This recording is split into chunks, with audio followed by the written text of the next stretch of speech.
I hope you enjoy my stories. Instead of just clicking thumbs down, please comment and share how we can do better. If you do like our video, then please like and subscribe. Dinosaurs. Leaving his full weight on the door, Donnie pushed as hard as he could. The door flung itself open, much to Donnie's surprise. He looked at his brother in an embarrassed way and said, "Damn Ronnie. They must have fixed it." Nobody seemed to notice the door opening, even though the bar was quite crowded with patrons. Donnie looked about, trying to find an empty table somewhere. Ronnie moved ahead of him to continue scouting for a spot. "Wow, Donnie, this place is rocking. It wasn't this busy last time we were here. Maybe they advertised or something."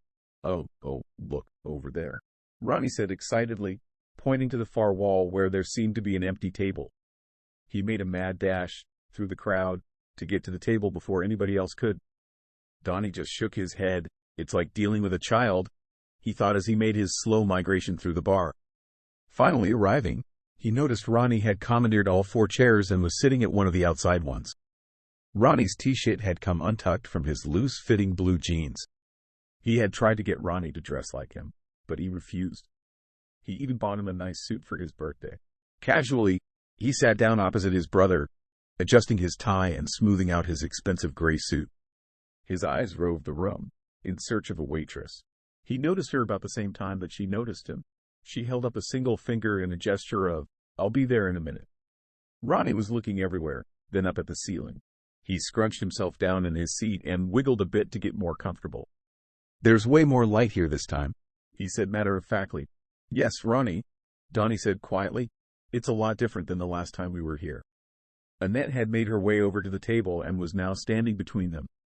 She gave them both good looking over and said directly to Donnie, "Is it your birthday?" "It was my birthday last week," piped in Ronnie, looking rather happy with himself. "We went out for a really big steak." "No, it's not my birthday." "Why did you ask?"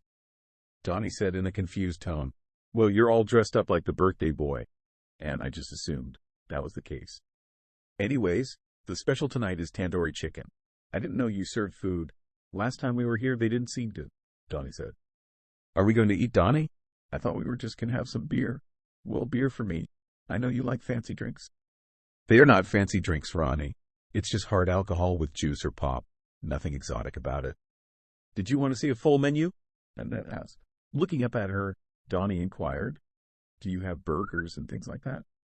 "Well, of course, but you should really look at the menu, because even in burgers, there are a lot of choices." "I'll be right back with the menus. What do you want for drinks?" "I have a rye and soda, and my brother will have a beer." "You want a draft or bottle?" Bring him a draft," Donnie said, looking up and smiling. Annette made a few notes on her pad and walked away to get the menus. "Wow, she looks pretty good each, Donnie. Are you going to ask her out on a date?" Ronnie cheerfully asked. "You just mind your manners. We're here to have a good time. The last time you started asking a waitress stupid questions, they wanted to throw us out." "No, I'm not going to ask the waitress for a date, and you are not going to ask for me. Is that clear, Ronnie?" Ronnie just shrugged and then noticed his brother, looking at him intently. So he lowered his eyes and said quietly, "I'll be good." Annette reappeared suddenly, with a small tray being held at shoulder height, and 2 menus tucked under her other thin arm. She stood at the table briefly, and then giggled, realizing her mistake. She put the tray down on the table and extracted the menus, passing each of them one. Ronnie immediately started scrutinizing the images of the food on the menu. Removing the drinks from the tray, she placed one in front of each of them. She looked her work over and switched drinks around and giggled again. "Sorry guys, my first night, never been a waitress before. I will come back in a couple of minutes to get your food order." She beamed them both a wide smile and retrieved her tray and left. Looking up from his menu, Donnie studied Ronnie. He really was a good-hearted kid, still thinking about him like he is a child. I gotta stop that. Christ's sakes, he's 26. He thought to himself. "Do you see anything you like, Ronnie?" "I want that one there," Ronnie said, stabbing his finger at a picture in the menu. "And with fries and everything," he said happily. "Okay, Ronnie, I will get you the burger." Annette's timing was on the mark. She showed up the table with her order pad out and a pen ready. "Okay, my brother will have the cheeseburger platter with fries and put everything on the burger. I have the tandoori chicken," Donnie said, handing both menus back to the waitress. "Okay, sir, that's you be about 10 minutes or maybe a few more." Having said that, Annette left to put the order in. Settling back in his chair for the wait, he started sipping at his drink. Ronnie, he noticed, was sliding his glass of beer around in small circles. "Did you apply for a job today, Ronnie?" Ronnie looked down at his beer, avoiding his brother's eyes, and in an almost inaudible voice, said, "No." "Why not?" "Because I was busy," Ronnie said with finality and began to fidget. "What were you busy doing all day, Ronnie?" "Stuff." Slightly aggravated, Donnie asked, "What kind of stuff?" Gesturing with his hands, Ronnie stated, "Well, I watched TV, and then I was on the internet for a while, and then I watched more TV, and then I played a game, then I ate some food and watched more TV, and then waited for you to get home." Letting out a large sigh, Donnie was unsure on whether to continue the conversation or start a new one. "Oh yes, and I learned some stuff, all kinds of stuff," Ronnie said with jubilation. "Do you want me to say what I learned?" "Tell you what, Ronnie, why don't you tell me, after we have had some food?" Not too long afterwards, the waitress arrived at the table with the food. Her inexperience was showing as she attempted to place the plates on the table. Ronnie's plate bounced slightly, sending fries onto the table. "Oh, I'm so sorry. I can get you more fries." Ronnie grinned at her and said, "That's okay. I always make a mess at home, too," as he set about scooping the fries off the table and back onto his plate. Donnie looked at her with sympathy. "He will be fine. Don't worry about it." With relief in her eyes, she quietly and quickly left the table. Ronnie just started stuffing food into his mouth, uncouth as ever, as Donnie watched. Looking down at his own plate, the food appeared most appetizing. He set about eating, suddenly realizing how hungry he really was. Short while later, the food was consumed with both having a satisfied look on their faces. The waitress showed up to remove the empty plates. Donnie took the opportunity to order another drink. Ronnie wouldn't need another one. He rarely finished his beer. "Can I tell you now?" Ronnie asked, obviously not forgetting the earlier conversation. Resigned to his fate, Donnie merely nodded. Ronnie fidgeted around a bit, and what seemed an attempt to remember everything he learned that day.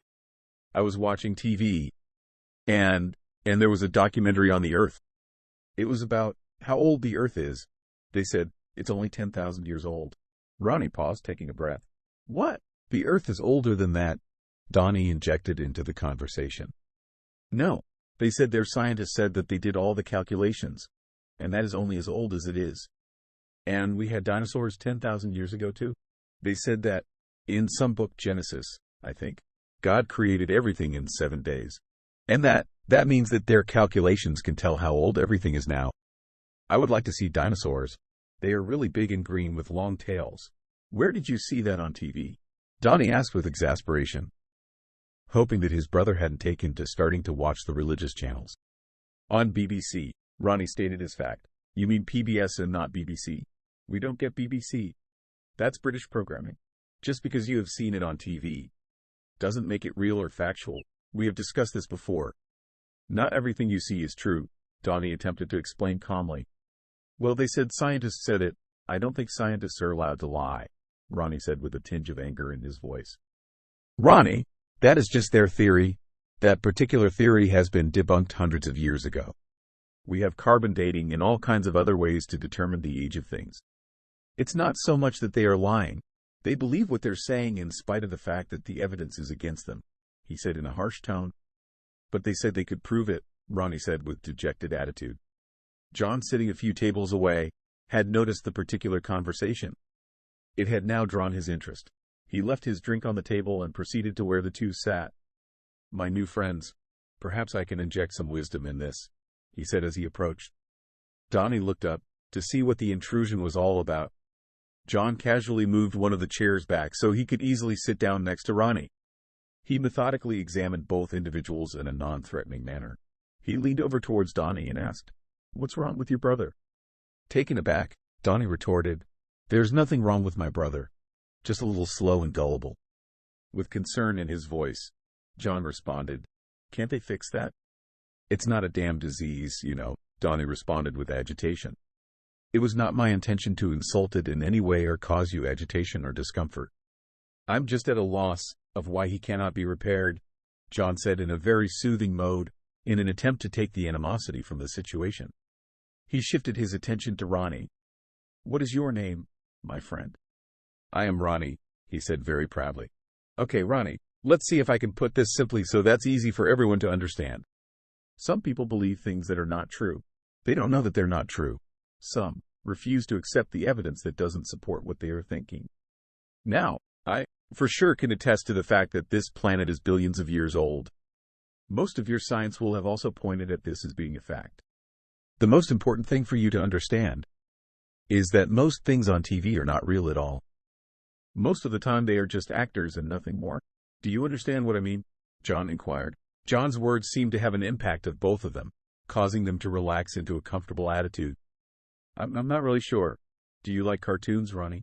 And, that cartoons aren't real, right? John said softly. Of course they aren't real. They're cartoons. Somebody drew them. See, I understand. John continued to drone on in an almost hypnotic way. Okay, Ronnie, then look at the rest of TV, like you do a cartoon. If you think something might be right, ask your brother. He'll let you know if it's true or not. Can you do that, Ronnie? Would that make it easier for you? I can do that. My brother's really smart, Ronnie said. Happy once again? John looked Donnie straight in his eyes and said, You have a heavy burden. Perhaps I can help, in any small way that I can. Dumbfounded, Donnie just stared back and seemed to lack words. He shuffled uncomfortably in his seat but could not take his eyes from John's. I still like dinosaurs, Ronnie injected into the silence. Still looking at Donnie, John stood up and then leaned towards him. Next Saturday, in the evening, I'm going to have a little magic show here. I would like you and your brother to attend, as my treat. All food and beverages on me. Would you come to that, Donnie? Nervously, Donnie looked at him. How do you know my name? Well, my friend, I'm a bit of a mentalist. Sometimes I know certain things, and to me that was your name. Now that you admitted it is your name, obviously I was correct.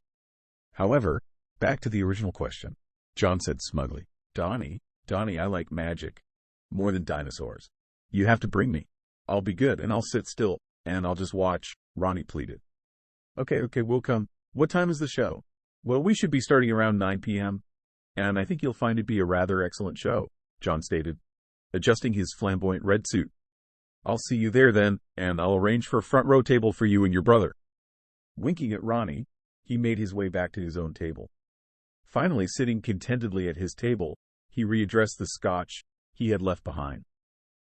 He thought, I'll have to convince Frank to let me do a show. If I explain the boy, I am sure he would go for it. Plans to make Deceptions to perform, he thought with glee. His internal thoughts were interrupted by the waitress. Would you like another drink, sir? Annette asked politely. You are new here, aren't you, child? John asked with good humor. Yes, sir. My first night, she responded meekly. You will fit in well here, my dear.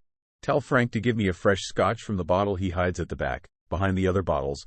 He'll know who it's for. Oh, and one other thing. Tell him I would like to speak to him about a small request that he can perhaps help me with. A few minutes later, Frank showed up at the table, with a scotch in hand. He sat down in the adjacent chair, with a touch of worry furrowing his brow. John, look, I know that you have already started repairs on the building, and really many thanks for that. I have never seen it that well lit in here. But look, I still haven't made up my mind. And you said that you wouldn't pressure. Frank, calm down. You worry way too much. I have a simple favor to ask of you. Nothing at all to do with the business proposition. John said, interrupting him.